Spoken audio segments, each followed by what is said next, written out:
a player that's making a lot of noise right now. He was on Patrick Beverley's podcast. Somebody that the Warriors could potentially be going after this offseason. Karl Anthony Towns. He said on the podcast, when my time's up and I retire, there's going to be people who are going to say that I changed the game. What game? What game? And how did you change it? What exactly did you do at all? You won a playoff game for the Timberwolves. That's fantastic. Yeah. What else? What have you done? How did you impact the game? Is he taller than Kevin Durant? I think so. I think they're like roughly the same height, but like him and Kevin Durant are pretty much the same height, but like no, you didn't do anything to change the game. And then not only did he say when I retire, I think I'm going to have changed the game. You know what he also had the audacity to say? He said the Timberwolves getting to the playoffs in the first round, I think meant more for our franchise than the Nuggets winning the finals.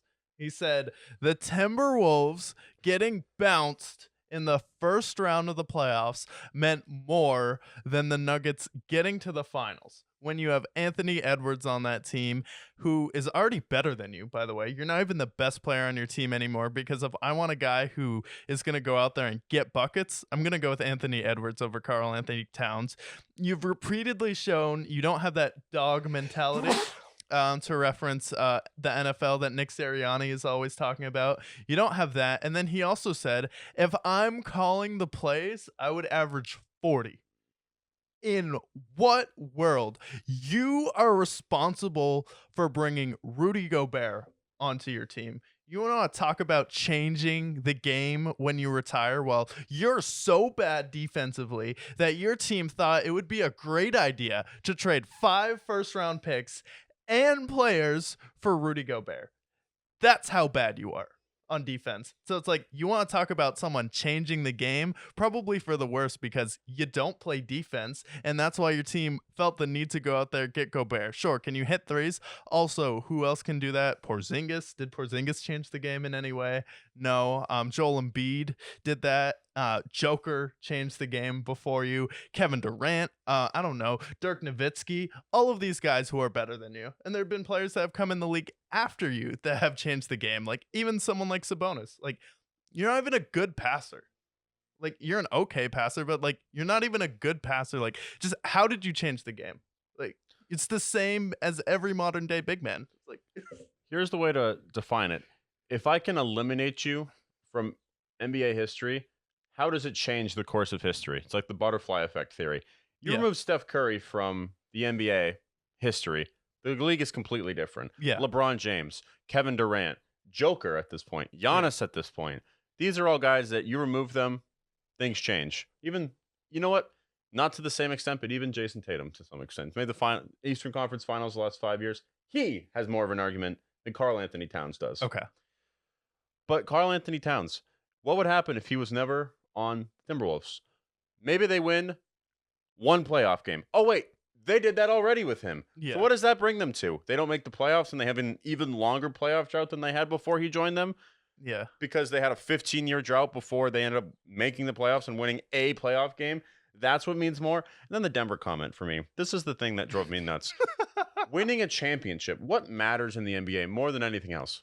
Titles. This is why we have Michael Jordan as the greatest of all time. 6 rings. Kobe, 5. LeBron, 4. Duncan, 5. Duncan, exactly. All these people with titles. Oh, Bill Russell. That guy that has his number retired across the NBA because he has not 1, not 2, 11 titles. Been to 13. Coached a title and won. But no, Karl Anthony Towns, he's done more for the game than all these other players because he goes missing throughout the season. I'm like, how many times do you even think about Karl Anthony Towns throughout the season? He's not in the top 15 conversation at this point. He's just a ghost. He's just a ghost in Minnesota. Most teams would rather have Bam, who can't shoot, on their team than you. And I'm not saying Bam can't shoot, like he has a nice mid-range jumper, but he can't shoot threes the same way Cat does. And then also, the way you change the game is also a detriment because Karl Anthony Towns, like if you're calling the plays, like, yeah, you should be able to drop 40 a night with your talent, especially inside. You should be able to push the break, but you can't pass and you repeatedly settle for jumpers on the perimeter.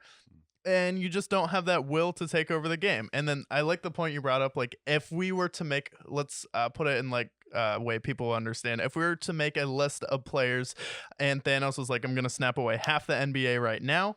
Give me a list of players." Cat would be on that list. Like, I'd put so many stars ahead of him. Like, honestly, like the Celtics fans would rather have Jalen Brown than you, and Jalen Brown can't dribble. Like, Jalen Brown can't dribble, and the Celtics would still rather have him on their team, whether it's right or not, than you. The only way people will remember you for changing the game is if you go to Golden State and give Steph an extra edge and maybe push him over the top and he gets 2 more rings or something. Yeah, which I think the Warriors should pursue Karl Anthony Towns Yeah. at the right price. But, like, would we have to send Wiggins back to get him? No, if they can trade Jordan Poole for him and give him a couple picks, I would do it. Yeah. 100%. I would trade Jordan Poole for him. I just Or in Kuminga. If you had yeah, to. and Kuminga, all the young guys, Moses Moody, Mhm. like all those players, some of your draft picks. Yeah, it's tough because you could have traded Wiseman for him. But overall, this is why I hate this, because I love when players have podcasts.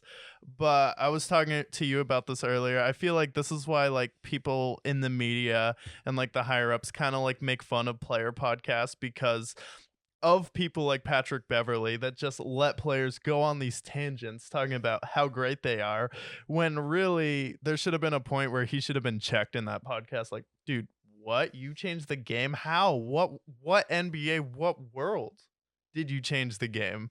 Like, there's so many, and it's so disrespectful to the players before you. It's so Mhm. like nonchalant.